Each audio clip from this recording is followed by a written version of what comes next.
Welcome to Juhl Media. My name is Ching Juhl. Since 2020, also the lockdown of COVID-19 started, I had the privilege of talking to all kinds of people, friends, family members on this program. So far, we had 280 episodes. Today, my special guest is Faye Ku. She's from Texas. She lives in Texas right now, and she is a lot of character. She wears a lot of hats. She is a activist. She's a mom with three children. She's a UBI supporter, and yeah, she's many things. So let's welcome Faye Ku. Hello, Faye. How are you? Hi, Ching. Oh, How are you? Oh, I've got to yeah, put this on. Let me put you this have in an here. echo. You have an echo. Okay, it should be fixed now. Yeah. I plugged Oh, it in. oh, okay, okay. Yeah. Well, thank you so much. Yeah. Mhm. So, tell us how you and I met. Do you remember?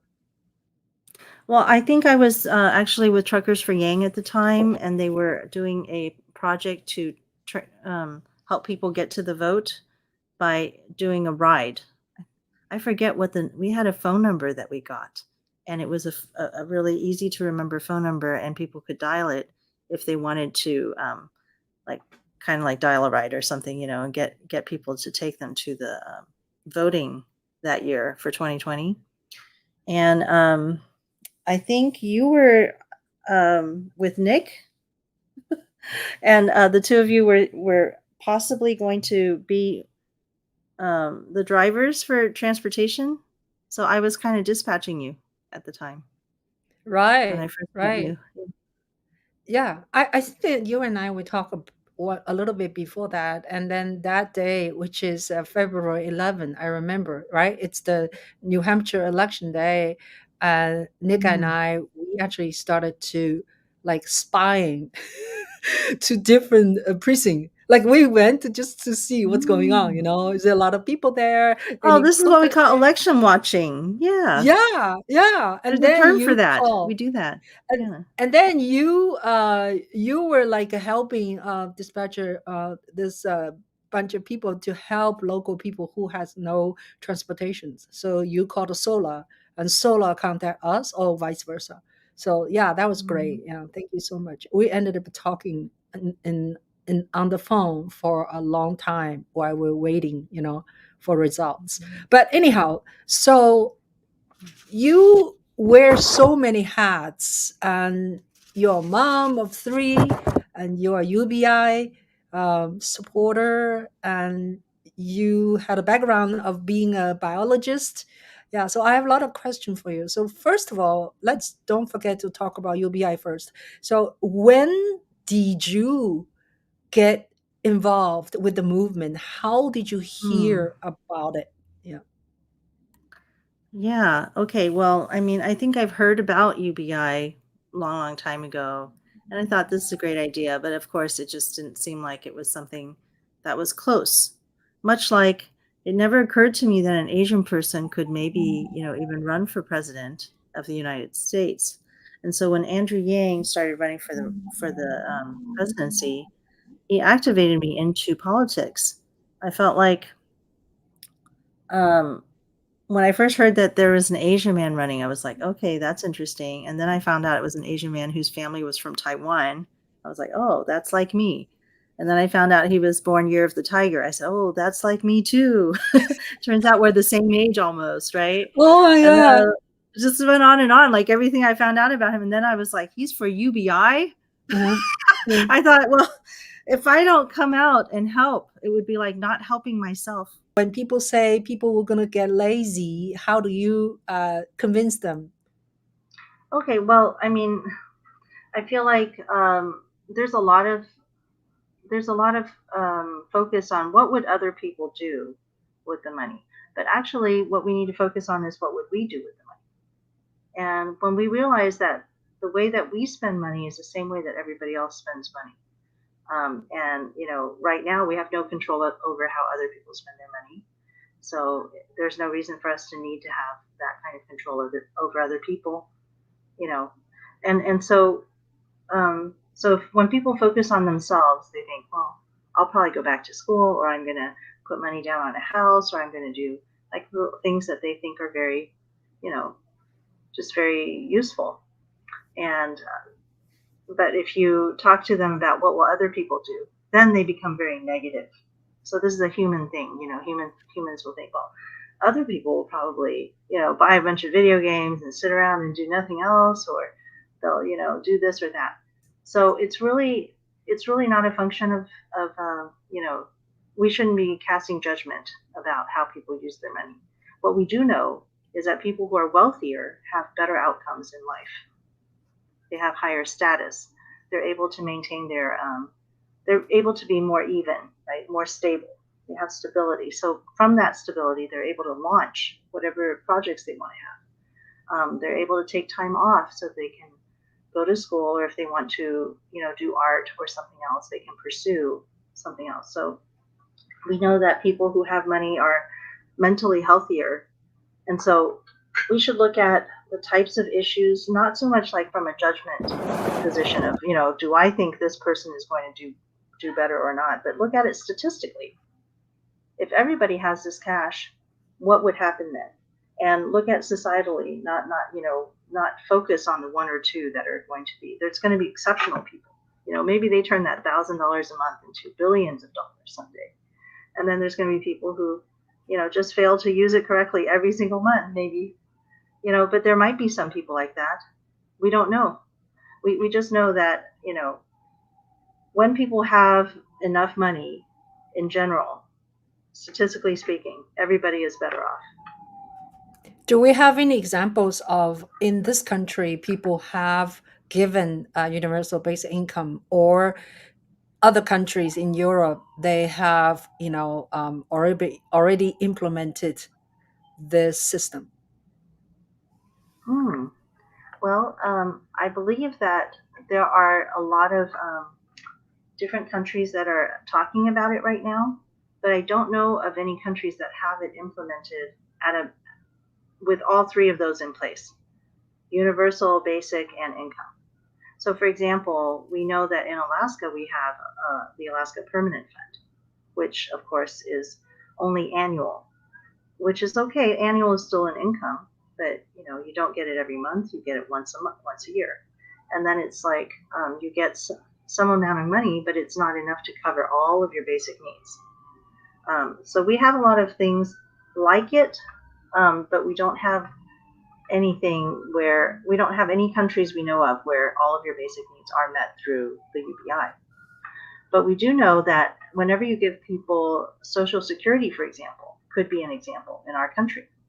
It's just not universal, right? It's meeting your basic needs for many Americans, but it's not universal. It's limited to certain people who are already retired of a certain age, or they're disabled or something like that.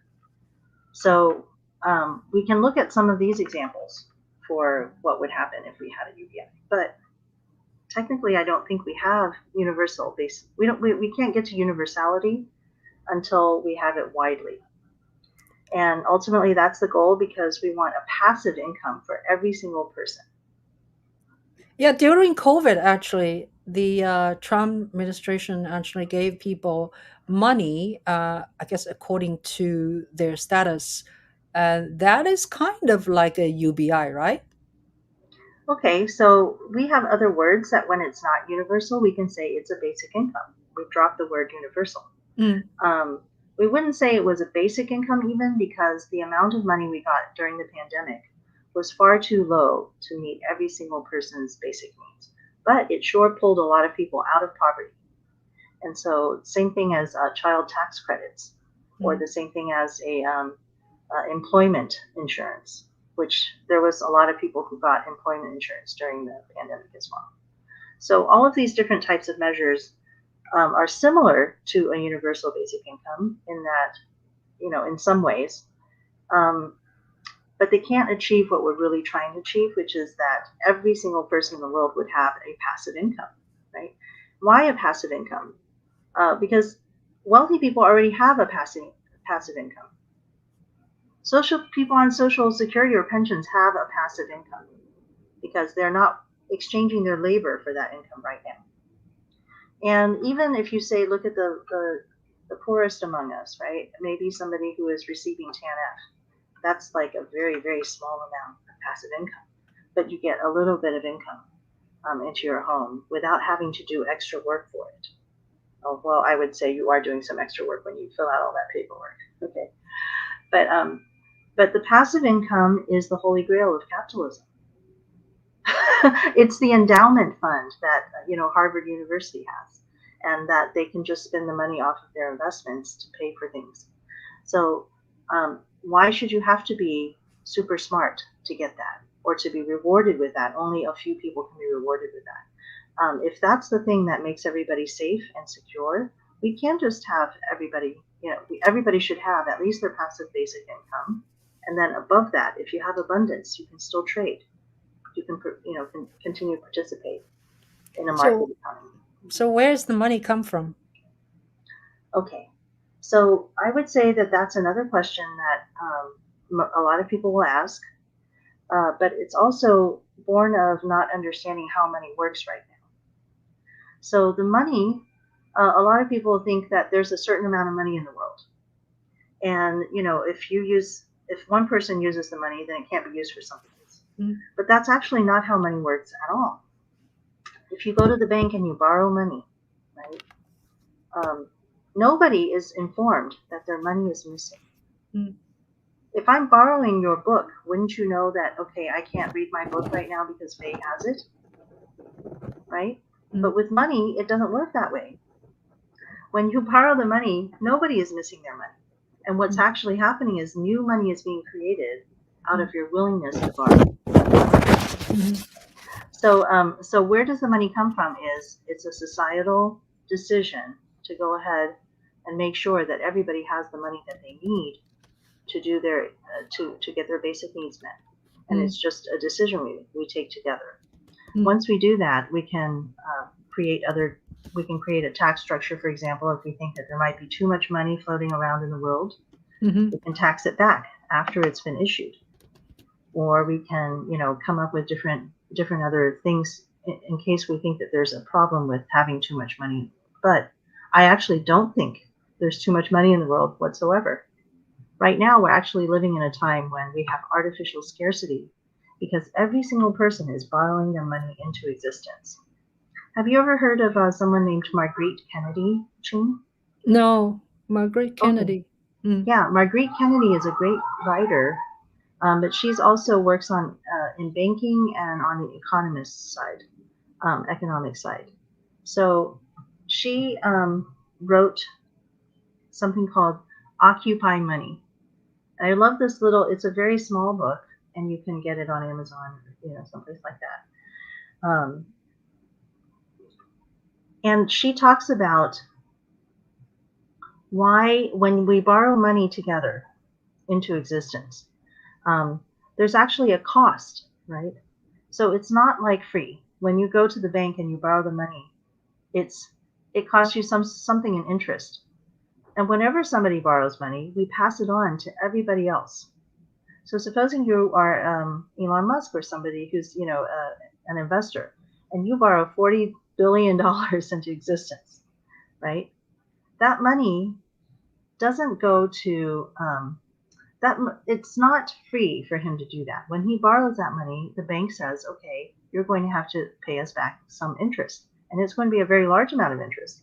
So where is he going to get that interest money from? The rest of us, right? So he borrows the money into existence, but we're paying for his borrowing, right? We all have to pay that together. And the same thing, if I'm an employee and I'm borrowing money for my house, then I borrow money to get a car, all of these things so I can go to work. Who am I charging that to, right? I'm going to charge that to my employer. So I charge that back to Elon Musk if I'm working for him. And then he charges it to who? Again, the people who are paying for his services, for the corporations. So that cost is actually very, very high now. It's something like 40% the way that she's calculated it. So imagine if we all had 40% in taxes, we would be pretty upset, right? I mean, if you have a tax rate of 40% and you're just an average person, you're like, I'm not wealthy. That's a lot of my money disappearing. But when people, what we don't think about is that we're already paying that tax in the form of borrowing the money into existence in the first place. Yeah. Yeah, this is a complicated, and also in Europe, and they tax a lot, right? But then Mm. their educational system is so much better, and people don't pay that much tuition when they go to good schools, and also their medical care is so much better, right? Some countries you go get a basic check, or you have accident, and you don't have to pay a lot of money to be admitted. So yeah, so Well, this country. Mhm. I don't know that much about Europe. I mostly know about Taiwan. Oh, I'm what is from Taiwan. Taiwan like? Taiwan has the best, I think, in the whole world. I'm very proud of Uh, it's a universal program called for healthcare. It's a universal single payer healthcare. wow. And so I'm really proud of them because it took them 14 years to create it, at least. They've been talking about it and then they went back and forth. It was in committees. Everybody got involved, doctors, and that they talked it out and they were able to get it, even with very divisive politics. So, um, Yeah, speaking of Taiwan, can you tell us a little bit of your background? Where are you related to Taiwan people? sure. My parents were from different parts of China, and we were diaspora when the communists were taking over in China. They kicked us out, basically. So we ended up 1949. in Taiwan. Is it Yeah, 1949? Yeah. pretty much. Yeah. Mhm. So my grandfather on my mom's side was actually like a colonel or something in the army, and so of course he retreated. The whole army retreated into Taiwan.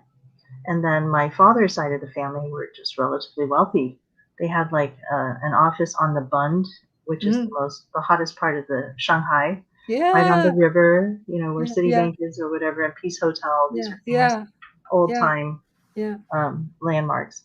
Um, and they retreated also to Taiwan because my grandmother was pregnant again. So they thought we'll just go to Taiwan and we'll wait it out. But they actually never went back, right? Until maybe 40 years later or 50 years later. Mm. So, yeah, the political curtain is not a joke. Yeah. It's just so, yeah. And so, do you identify yourself as an Asian or as American, or as both? Yeah, I identify as myself as both now because I've been an American since my 20s, I think. I think I finally finished my applications after, um, was it before or after I got married? But, but definitely after I finished college. Yeah, I think it was after my marriage even. So you were Um, born. You were born in Taiwan. I Where you was born? actually born in Taiwan. I was brought Oh, to the United States when I was 6. okay, okay, okay. Yeah. Hmm. So But I that's grew why. up here since I was 6. So Yeah, really, English is my main language. that's why your English is so good. I can still speak Chinese. I enjoy it very much. Yeah, 你 Yeah. 好. 你好. 你好. Yeah. Oh, that's wonderful. So you had a background of studying, being trained as a biologist, and in UC Berkeley. Tell us a little bit about that. Okay, well, yeah.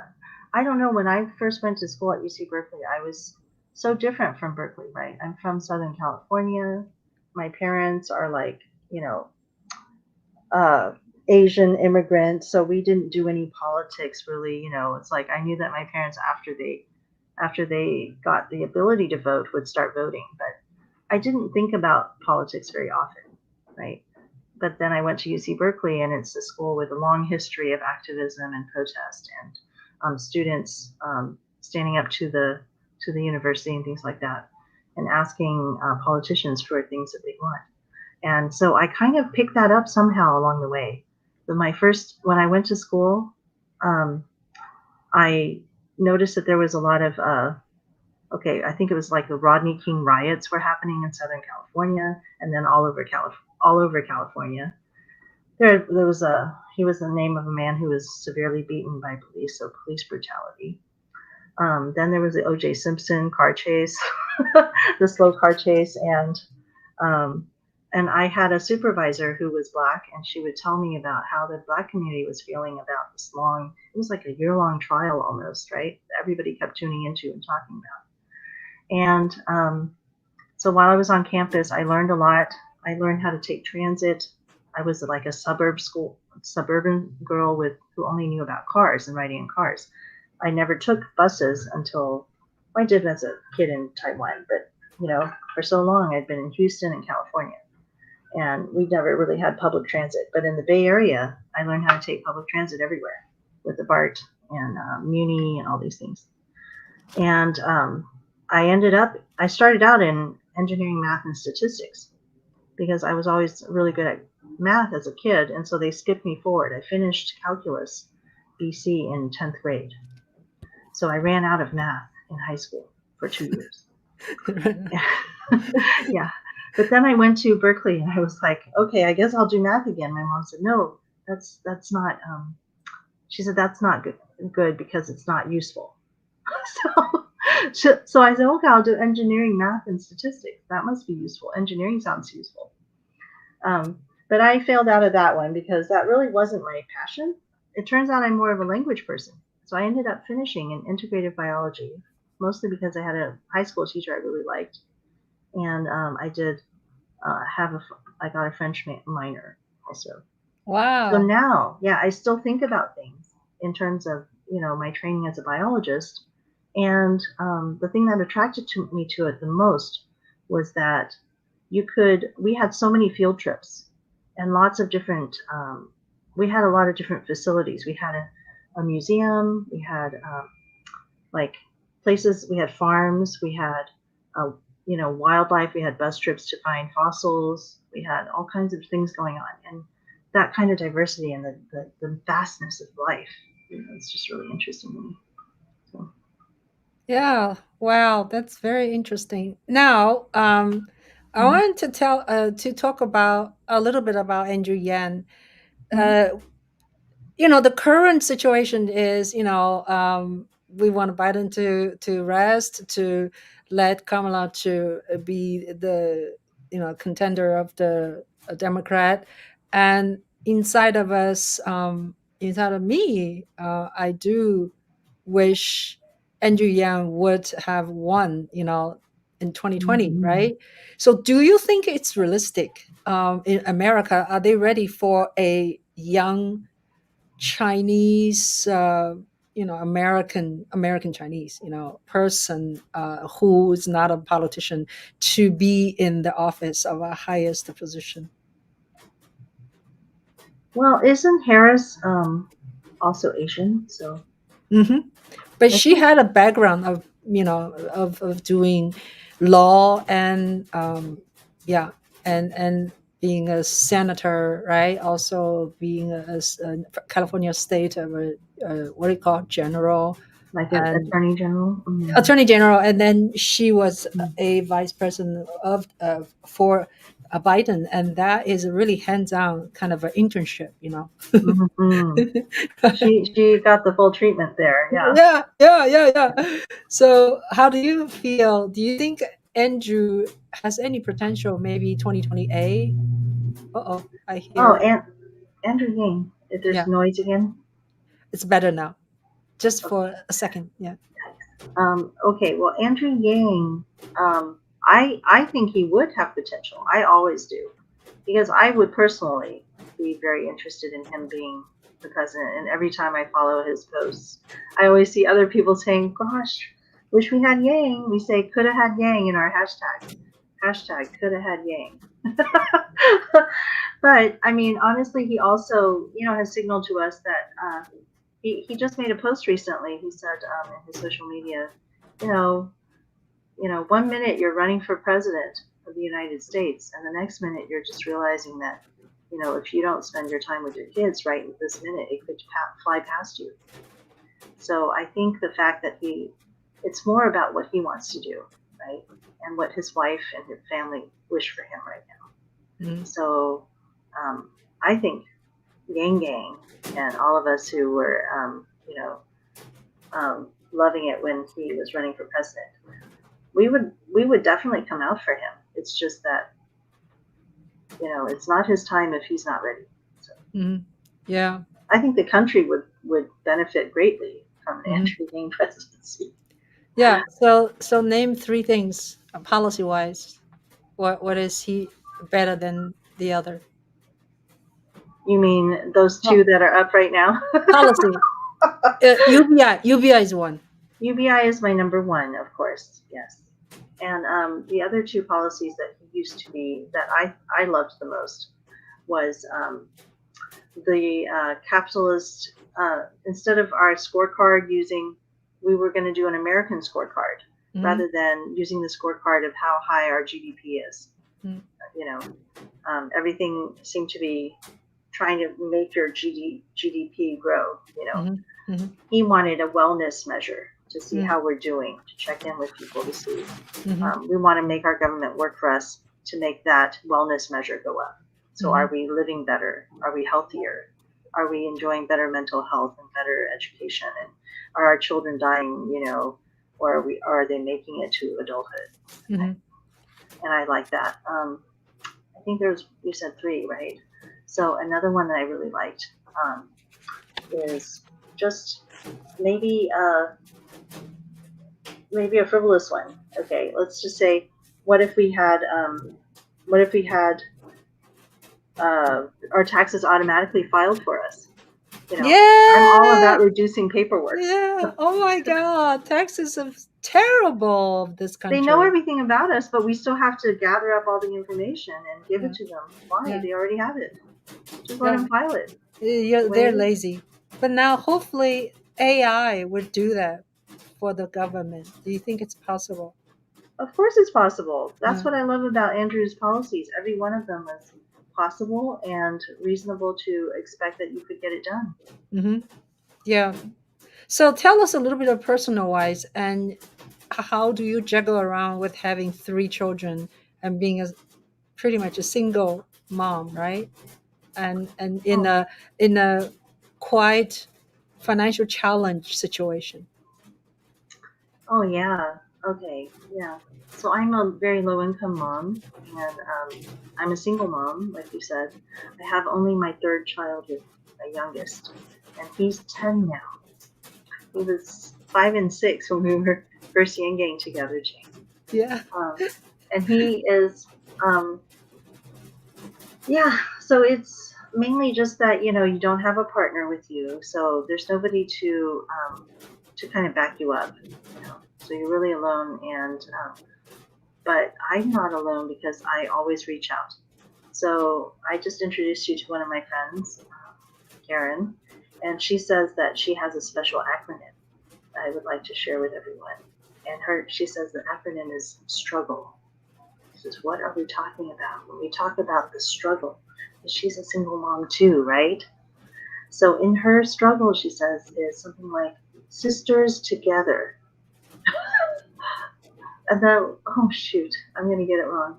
Sisters together, and then she says something about it's you, right? R and then you. And then GGLE is go get love everywhere. Go get love everywhere. So the struggle is for us, the sisters, to go out, to leave our homes and actually get love from everybody. And that is what I'm doing right now for Zephyr. That's amazing. And I know you have went through a bunch of hardships, including being thrown in prison, and you also had really poor health. So tell us a little bit, why were you being incarcerated? Okay, so I actually went to jail because I took my children to escape the United States in Mexico. How dare you! Oh my God. It really makes me mad when the stereotypical sort of the most common like racist comment to Asian Americans is something like, "Go back to where you came from," or something. mm, You know. mm. So when people tell me that, I just say, "Do you know that I tried to leave and you wouldn't let me? The country brought me back." I said, if you are going to let me leave, and Yeah, I get to have my children, yeah, you yeah. can leave, but your children have to stay here. Them are Yeah. still stealing my children. Oh So my I God. feel quite colonized here. Yeah. I feel the indigenous struggle, and I feel akin to people who have been through slavery or been through sort of different types of racist um, issues, because the racism is a legacy that just keeps not going away, you know. And so the children is where it's all at. The children are so important, and if they're not valuable, then why is the country trying to keep them all and steal them from us? They steal us from the old culture, whatever culture you were, and they say, okay, the dominant culture is going to win this child. And they're going to become this new American that we're all supposed to be. Mm. That's where Well, for you to go into prison, do you need a trial, or do you need somebody accuse you, or how does that whole spiel go? Okay, so the reason that I was brought back is after I left for Mexico, of course, I was married to someone who did not agree with me leaving. Right? So some people say, well, that's not, it's not the United States saying, we need to take your children from you. The father and you are having a disagreement. But if you think about it, Ching, all disagreements between a man and a woman, that's our struggles. All the struggles for children are in family court, juvenile dependency court, special children's court.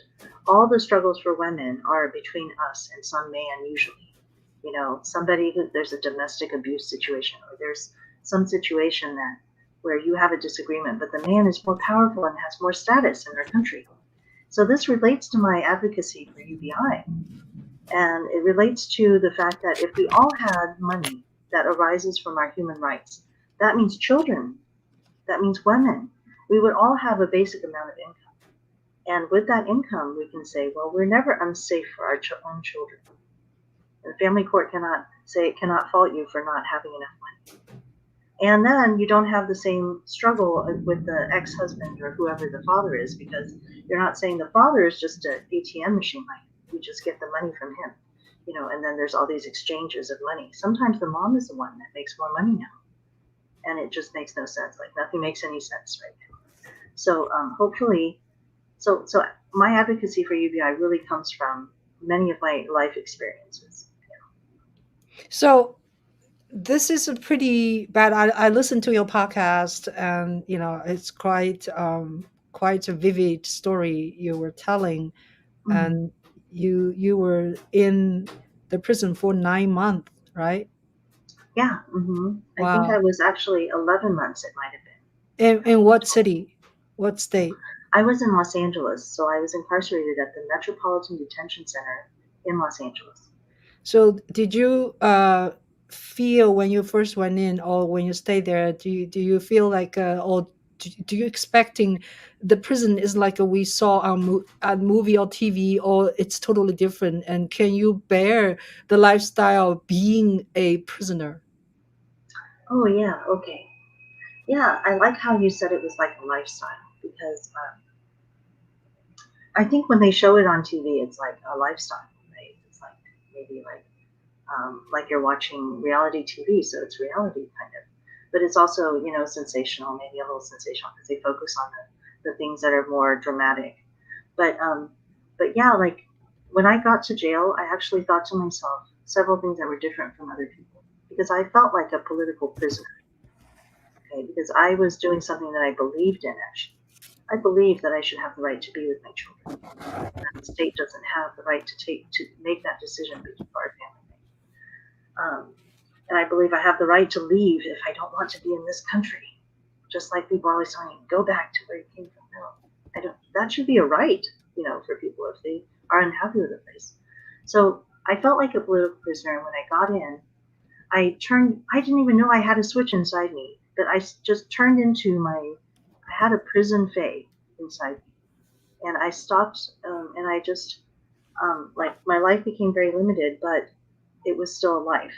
And you do develop friendships and relationships, and you have every day, like you think, well, you're just here waiting for your court case to happen. But actually, every day is different. There's still like weather, and there's like people's relationships, things are happening outside. People are losing their family members because time is passing. They're, you know, dreaming about their children. People are having their children taken because pregnant ladies, when the babies come, they get taken right away from them. So this baby that we all loved inside somebody's body, that person gets taken, stripped from them the minute they come out. Maybe they get a couple days, maybe even 2 or 3 days, they can hang out with them after a C-section or something. But as soon as they're coming back to jail, the baby's not coming. So everybody on the unit, with the women's unit, we may love this baby, but we are never going to meet the baby. And so there's a lot of things happening, and it's just like real life out here. And I would always say that being out here, it clarified a lot of things for me. Because when you have a limited situation, you see how you're treated and how to get respect and how to give respect. And when you're outside, there's too many things happening, so you get confused. But when you're in that limited situation, you see they make so many rules that they cannot enforce all of them. So they arbitrarily, or they may say, I don't like this person, so I'm going to enforce more rules on that person. And that's really all that you need to create like some really, really terrible, evil situations for people. And that happens out here too. So yeah. Yeah, when we are out, we have a lot of freedoms, and we do not realize those freedoms are privilege. And when we don't have them, I guess makes you think, right? Makes you to behave in a certain way, or either you are faking it or you are really being obedient, but it's like you don't have any choices. I can relate to a little bit of myself being at 17 and went to join uh, Chinese army orchestra, but of course it's a army, it's an orchestra, so it's not as strict as being a soldier, right, having guns every day. So Mm. yeah, I can relate to that a little bit because it was very strict. It was a lot of nonsense. It was a lot of meetings. It was talking about a lot of ridiculous things we're not supposed to do. Anyway, yeah. So Wow. yeah, and so tell us a little bit of you have a lot of health issues, and how does American, or where you stay right now, does American, what do you call, medical system is really terrible, or you are getting fair treatment? Oh, in what type of system? Because there's so many systems. Yeah. Oh, Which just one? like when you get sick, right? And Oh. yeah, Hmm. do you find you're getting the fair treatment with your limited income, or do they let people to get all the good treatment even if you're not have good insurance policy? Okay. Okay. I want to. So what I'm depending on was Medicaid, but I'm currently without Medicaid, Mm, and that's so scary because now they're saying maybe, maybe I climbed up a wealth ladder somehow, and now I'm able to maybe buy insurance on the exchange. mm, I don't know that I can because I do not agree with them that I have any income. So mm, what's happened is year after year, I just report that my mom has been helping me. mm, But see, my mom doesn't help me by giving me money. What she does is she pays my bills for me. So I literally never have any cash in my hands from my mom. Okay, so what I have is a credit card, and I go into debt every time I buy something. mm, So, so this, so this situation, depending on who's looking at the file or something, sometimes it gets counted as my income, and then I'm in deep trouble for a while mm, because now I suddenly have, how much is it? It's $1,000 a month right now. So this is how I know the UBI would help people, because I've been subsisting on $1,000 a month from my mom for quite some time now, since the campaign, for like mm, 4 years. So $1,000 a month for me and a boy.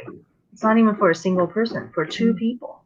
mm, Um, and when I report this to the Medicaid, they say sometimes it is income for me, and then it's too much. So now I can't have Medicaid. But Oh then no. sometimes they say, "Oh, this help is not income. You're allowed to get this gift, and it's because she's actually paying off individual bills, and that's it's counted differently. It's not because I don't see any money." So I explained to them over and over again, but sometimes it works one way, sometimes it works the other way. When it's working correctly, I have Medicaid and everything's okay. I see. I see. But right now it isn't. And so Yeah. I'm just like pulling out my hair, like, I don't know. Is it just because I need a different person to look at this? Who is it that I Yeah. need to look at it? Yeah. Ask for remember Right. the person talking to you, their names, and also always ask for supervisor. When I'm Well, stuck in situation, I always say, yeah. "Who is your supervisor?" There's like Okay, a so yeah. that is something that can work for you as a in the private industry, Uh-huh. but it can't work for me it doesn't work for me in a government situation. No, no, no, no. I tell you a story. Okay, I tell me. was in New York State Court County office to deal with getting a apostille. I don't know if you know apostille. I made a video 2 weeks ago called "What the F is a apostille," and then I went through, I went through the whole thing. It was so ridiculous. So one day I was so out. I was like really mad. I said, "I need to talk." Whoa, I hear you typing. Oh, this is why I shouldn't use this No, particular yeah, yeah, what do you call it? yeah. It's very loud, and so, This microphone so is too loud on that one. yeah, Yes. yeah. So okay, go back. I was really mad at waiting for so long, and keep screwing up my paper process. And I say, "Can I speak with your supervisor?" So it worked. The supervisor came out, eventually apologized to me for their false or process. But anyway, so yeah. The reason I say it wouldn't work is because I have no status. Oh, So even though they call me the client, and the yeah. client should be the one that is the most important, right? The client's Right, always right, or the right, customer's always right. right. And from my needs, the entire system is created. If I didn't have a need, there would be no system. There would be no jobs for everybody who administrates the program. Right. Um, but because even so, I have no real status. So when I ask for something, the attitude towards me is, you don't get to ask for anything. You don't get to look a gift horse in the mouth, that type of thing. We're helping you. You are the one being helped. You don't get to tell us to do how we do anything. Oh So my it God. feels very much like being in a prison, Yeah. where if you were to tell the guards, "What time is it?" They said, "We don't have to answer you. We're not here to answer your questions because you have no status." Wow. That's why I work on the universal basic income. That's So every brutal. single person has status in the world. Wow, that's brutal. Mm-hmm. Yeah, so we're almost on our ending time. Actually, I want to do it 45 minutes. So tell us, Sure. what are you are I know you have been going to forward party events. Are you consider yourself forward party or Well, no? I would say I'm a forward party independent kind of. Hmm. I do follow the forward party, but I Hmm. don't know what's happening, so I'm not that clear. But I did go to the Basic Income Guarantee Conference recently, Mm. and I follow the income movement very closely for the UBI. And so they just had their annual conference in San Francisco, and there I learned about something amazing. In the UBI space, there's something called the Oregon Rebate, and it's happening in Oregon. It's a ballot initiative. So you can actually vote for this in Oregon as you're, checking if you want this guy or that guy or this woman for for um for the presidency. Okay, right under that, there's going to be a ballot initiative where you can say, would you like this to happen? The Oregon Rebate wants to take currently for the largest corporations in Oregon, a tax rate of 0.12%. 0.12%. They want to raise that to 3%. And the amount of money they would get and collect in taxes for that, they want to give that to every single person. It would be enough to give $750 to every person in Wow. Oregon. Wow. And every person would get it, whether you are a child, whether you are undocumented, whether you are incarcerated, whether you are, elderly or whatever. All different types. Everybody who is in Oregon will get it. So That's awesome. homeless people, unhoused, unbanked, they have ways to get that money to you. How do you feel ranked choice voting? That's one of Andrew's policy, right? Okay, ranked choice voting. Yeah, I think it's great. He made a wonderful TED Talk about that. Mm, And I think his TED Talk was very, very successful. mm, He kept it so short. Most TED Talks are 20 minutes. He did it in 10 because that's just how much time he needed. And he goes right for the punch. mm, And I think it hits very hard. And not only that, I feel that he's very relevant to our times because he just asked for, he was the first person to come out and ask for Kamala Harris. And not ask for Kamala Harris, but ask for Biden to step down. And on that very same day, the first Democrat then also followed his lead and asked for Biden to step down. And then an avalanche of the Democrats came out one at a time. And then, Michael Moore, everybody piled in and said, please step down so that we can get a younger person in office. And I feel like the news doesn't want to talk about it, but Andrew Yang is very relevant. And what he said started that whole chain. Yeah, I saw him very front forward of asking Biden to step down, and he. I mean, I don't follow him every day, every minute, but whatever I check on him, he seems very real. He's not phony, and he just talks how he feels, I guess, not very political and could be politically wrong, and I like that of him and being very forward, very kind of fearless. Let's talk that. And then on the other hand, I watch his podcast on Monday on YouTube. Of course, it's on other podcast stations. Every Monday 8 a.m. He very consistent interviews people, and he has a really good style of interviewing people. He asks really good questions, and he does his homework. Yeah. So I continue to be his fan. Yeah. I have to say. Now, you want me to play a little bit, a very, very short video of tell us a little bit video. Would you like to tell us, or should we Oh, just watch it? yeah, no, so this is actually doing a money exploration. So what I've been doing as a UBI advocate is I've been leaning on my feminism. Okay. So this one is by the Three Stooges, and it's a 17-second video that starts off my first money exploration, which is designed to move people from the way you normally think about money as users, as producers, or whatever, however we use money, into a design thought process. How would we design money as a tool? Okay, so go ahead. Okay. $20 you owe me. Oh, yeah? Well, I only got 10, so here's 10, I owe you 10. Nice. Hey, Mo, you owe me 20. Well, here's 10, I'll owe you 10. You owe me 20. Here's 10, I owe you 10. Here's the 10 I owe you. Here's the 10 I owe you. Here's the 10 I owe you. Good, now we're all even. Did you get it, Ching? I need to watch it again. Really? So, yeah, it's very funny, but it's funny. Yeah. So Well, most people laugh. Yeah, but it's interesting because they I want to watch it canceled. again. $20 you owe me. Oh, yeah? Well, I only got 10, so here's 10, I owe you 10. Nice. Hey, Mo, you owe me 20. Well, here's 10, I'll owe you 10. You owe me 20. Here's 10, I owe you 10. Here's the 10 I owe you. Here's the 10 I owe you. Here's the 10 I owe you. Good, now we're all even. $20. Okay. All right. So, yeah, continue. Okay, so that's what I show people in my first money exploration when we get together for Money Club, which is something that I need more teachers for. People can learn about this curriculum and teach it at your own public library or do teach-ins for young people at high schools and stuff. I've done that too.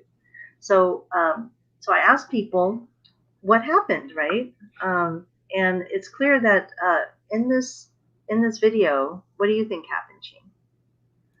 It's a transaction between different people, Yes. right? Yeah. So my first question to people is, how much money was in this ecosystem?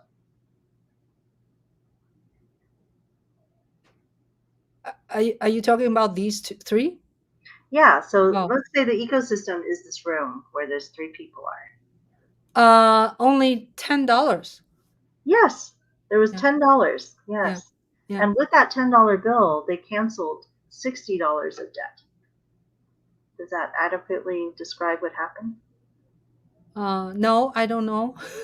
You're not sure? Tell So they me. passed it around, right? Yeah, yeah. And they started out, each one owed the other $20.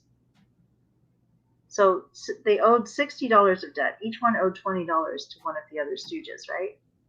And that Okay. $10 bill is being used to cancel that debt. Every time it touches a debt, it makes the debt get smaller, right? Uh-huh. So they were able to do that. They moved it around twice and they canceled $60 of debt. Okay. So my question is, would this work? What if the first person had pulled out of his pocket and it was $20 bill? Would it still work? I don't know. Sorry. Okay. My So math is I terrible. think it would because, okay, supposing I say, I pull out this $20 bill, Yeah. then the next person would say, hey, you owe me $20, right? Uh, So they say, okay, well, here you go. So his debt would be canceled. Okay. uh, But then the next person say, wait a minute, you owe me $20. I said, uh-huh. okay, well then I'll give it to you and I'll cancel that too. Now everybody's happy. And then again, it would happen. I'll go back to the original person and said, wait a minute, you owe me $20. So he would get the $20 back. It would go back in his pocket, right? Yeah. Okay. So $20 could work, and it would work faster. It worked better than $10, right? It would be, you only have to go around one time. Now, here's the question: if you had pulled out a $5 bill or $1 bill, even could it still work? Do you think you Interesting. could still do it? Interesting. Very, very interesting concept. Yeah. So Uh, in that case, if you had only $1 bill, you might be like, well, I won't even bother paying you back. But if you wanted to, they could have gone around 20 times. mm, They could have canceled that debt. mm-hmm. So, but the real problem is it becomes harder and harder when you don't have enough money, right? So the money as a tool really needs to be expanded. We need more money in the world so that we can cancel our debts faster. It kind of lubricates the whole system. Mm-hmm. And when you have less and less of it, when we're living in a scarcity of that tool, our debts become onerous. It feels harder to do it. Mm. Even though we could still do it, we're still doing it, we're still making it, but we're living in a time when we don't have enough money. And so that's one of the explorations we do. And the thing I tell people about is that's called the velocity of money, Mm. because it does matter how quickly you can make those transactions, right? Mm. And then I also ask people, is this really what would happen if these people owed their money to a bank? What if they each owed their $20 to a bank? Could this still work? Mm. Yeah. One person can pay for the other person's debt. No? Not if it goes to a bank. Oh. Imagine if the bank said it comes collecting for their $20 each. Mm. But they only have $10 among them. Mm. The $10 when they try to pay it, it won't even finish paying a single person's debt. And now it will have left this little group, Mm. and that will the rest the transactions would fail. They would have to go out and make more money. Mm. So real banking is actually different from the transactions we make with each other. Mm. And so anyway, my exploration could take up an hour all by itself. Like half an hour Yeah. of exploration, and Yeah. then half an hour of talking about how money works. Yeah. That's my money club thing. You're very active for volunteering for many different causes. So, what is your current project or your goal? What you want to achieve for, I guess, this year? Oh, for this year? Well, um, Or long term? I'm currently working on trying to get Dr. Cornell West, a way to we would like to get Dr. Cornel West a way to be our write-in candidate in Texas. And so we're working on making sure that we have enough electors for him. And the reason I like Dr. Cornel West is not only that he has UBI directly on his platform, but he also is somebody who really understands how power works throughout the world, and that the fact that we have been trying to be the superpower or the dominant power, we're starting to slip. We're not able to hold on to that because the rest of the world wants also to share in all of the glories of our money system. And so as the money system is failing all of us, he is the only one that I trust to not make war and to bring us into a cooperative stance with the rest of the world. And that has to happen by relinquishing that superpower status in a safe and peaceful manner for everyone. Yeah, speaking of war, tell us a little bit. You are very against the war, and you are not crazy about the current administration of the United States, or whoever is into war. And tell us how we're going to avoid that. How like, do people have any say when the leader of the country, want to go, fight or shoot other people? Yeah, I mean, I feel like it is very much divorced from the people right now. And the leaders that make the decisions, they do what Noam Chomsky first, really made that term, what is called, he calls it manufacturing consent. So they make the decisions, but they manufacture the consent as they're doing it to make it seem like we are consenting. But we don't consent, right? Most people, if you ask them, do you want to have war with this or that, country?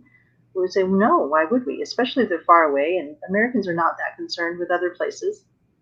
So, so it's just really frustrating for me to see that, our leaders are trying to make war in a time when it's really all about technology.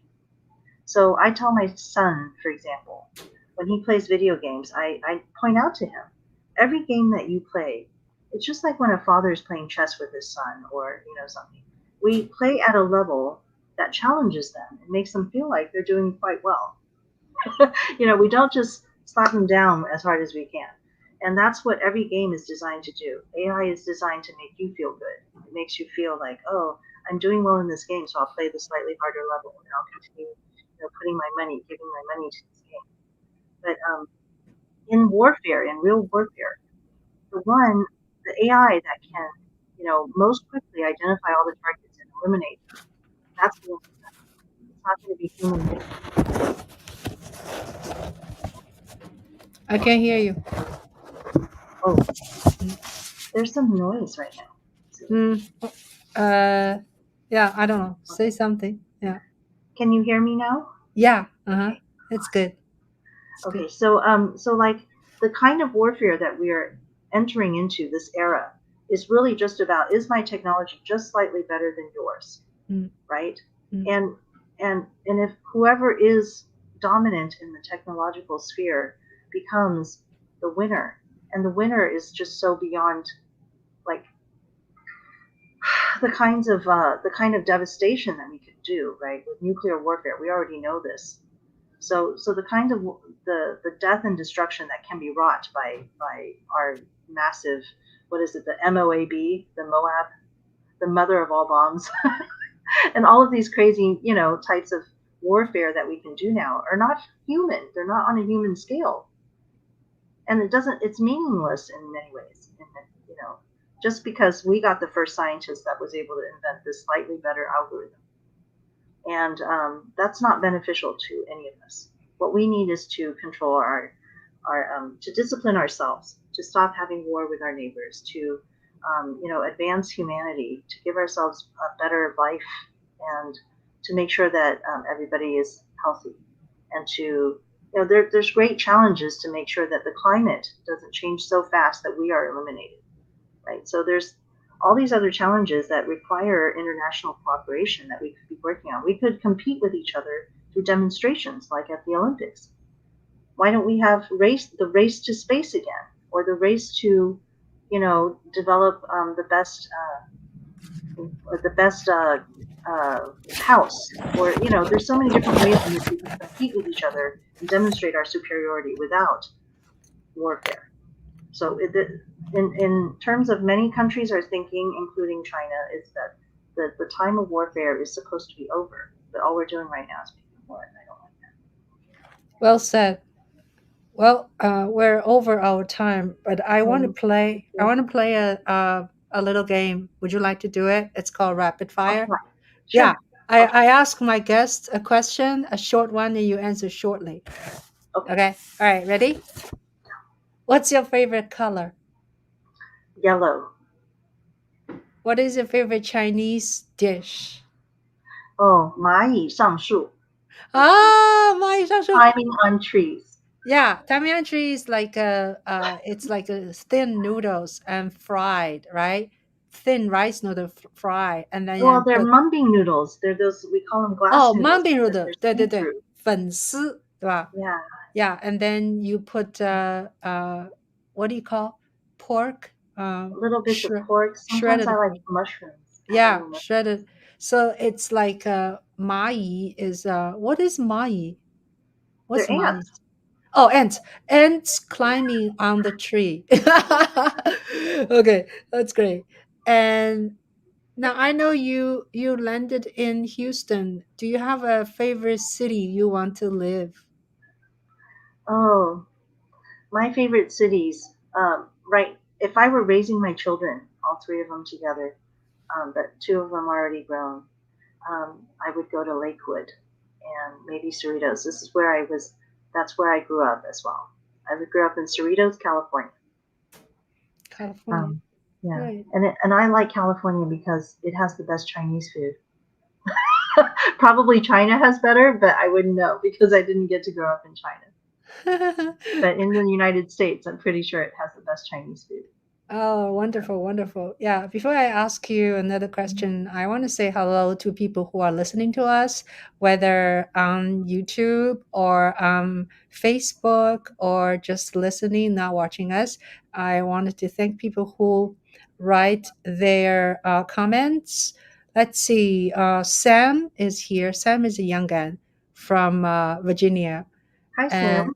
Yeah, and my friend Lewis from Boston.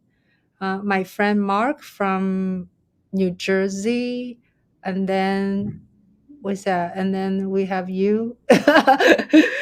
So who wrote Faye Ku say hello? And then we have Mark. We have Patricia. Patricia is a dancer from New York City. Yeah, thank you guys for That was making. me typing. Who did that? You When did. you heard me typing, that was me typing. Hello, friends. Yeah. Anyway, thank you so much. All right. So, if you had a chance of having dinner separately with the three people, live or dead, who would you like to have dinner with? Who would I like to have dinner with? Well, I would probably like to have dinner with. I would definitely choose Andrew Yang as one of the people to have at the table. But it's hard to say. Now he's going to have to be eliminated. Guess why? Because I have three sons, and my three sons, I want them in the same room together, and I have not had that. Being for 9 years, I've not been able to sit down at a table with all three of my sons. Wow. Wow. Anyway, two more person separate. Okay, not at the same time. Oh, separately. Yeah. The three of them. Okay, because I would want all three of my sons at the same table. Oh, okay. I thought the three people would be the three of them. Yeah. I actually did one of my bucket list people. Oh yeah. I mean, I've met Andrew several times, but never had dinner or anything. Yeah. But I've actually had. I've actually been able to meet one of my bucket list people. Her name is. Who are they? Her name is Jennifer 8 Lee. Her middle name is the number 8. Oh, excuse me. No, she was not a little legally. math prodigy, and she picked her own middle name to be 8. No, not legally though. I think legally. So spelled out EIGHT. I think. No, it's the number 8. Period. Are you serious? Oh, Jennifer. She was a little math prodigy, and then she went to Harvard and studied math, and then she became a writer instead. She became a journalist. Wow. And she held some salons here in South by Southwest, so I got to see. Uh, So that oh, was my that second person. so that's one person and one more. That's number 2.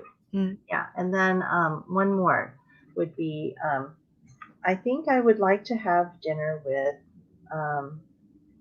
how about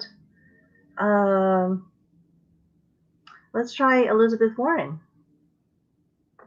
because she Interesting. actually introduced me. Well, she introduced me to some of the ideas that I have about Wow. money before Wow. Marguerite Kennedy.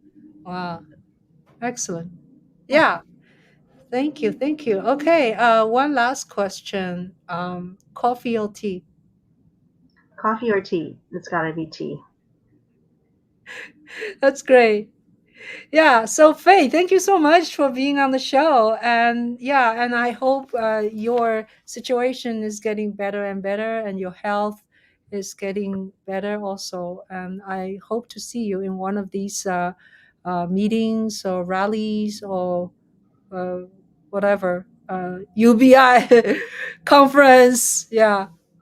I Yeah. hope you get to come to the next UBI conference. That'll be Okay. really fun. I'm When sure in a when year is it'll happen again. when is that? Probably in a year. Oh, okay. It just happened recently, so Oh, okay.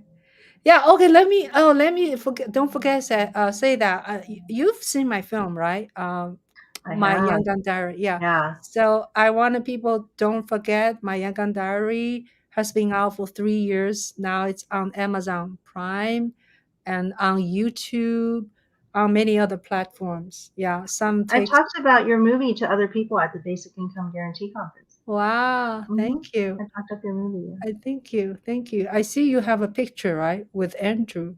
Was that you? Not from the conference. I don't Oh, think he was in attendance. oh, I Mhm. know who I saw. It was Yinjie Li. Yes, he was Yeah, at the conference, and we yeah. we were able to take really nice selfies together. Mm-hmm. Yeah. Okay, so do you have a last word? You we Um, haven't touched up. well, my last word would be just to everybody: make sure that your folks in Oregon know about this wonderful ballot initiative, and that it's time for them to vote for it. If anybody has a question about how to talk about this UBI, or if you would like to know more about our money exploration, like shark fin tech, I see said, but weren't they just passing around the same money? So, like, I love having discussions about these explorations, and you can find me online. So I'm on Facebook as myself, Faye Ku. I'm on X still. You can still find me as Palestine Map, and that's because I lived in Palestine, Texas. It was well before this recent terrible things that are happening there. And also, I think I'm on Threads. Instagram is Kufay, Kufay. So it's really easy to find me. Find me, and I can continue our discussions. Yeah, I put your Facebook and Instagram in the description below, and so people can find you. And yeah, you also have a podcast, right? Or are you actively doing it, or you did it for a while? Oh yeah. So people always like, oh, we talk about terrible things that could happen, and then, somehow people still make it. Sometimes people don't make it. Like our podcast, the Yang Game Roundtable podcast, ended because our producer lost his housing situation. Oh no. Yeah.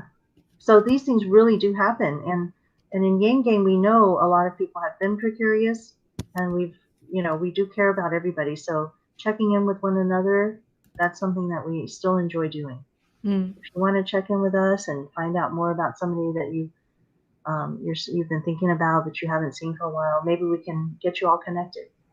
So That's awesome. That's awesome. Well, thank you so much, Faye, and thank our audience. And I hope to see you sometime soon in person. thank you for this invitation and for always being such a gracious hostess. Thank you so much. Mhm. Thank you. Thank you. Mhm. Okay, everybody, I'm going to end this stream. Okay. Take care and enjoy the rest of the week. Bye now. Bye bye.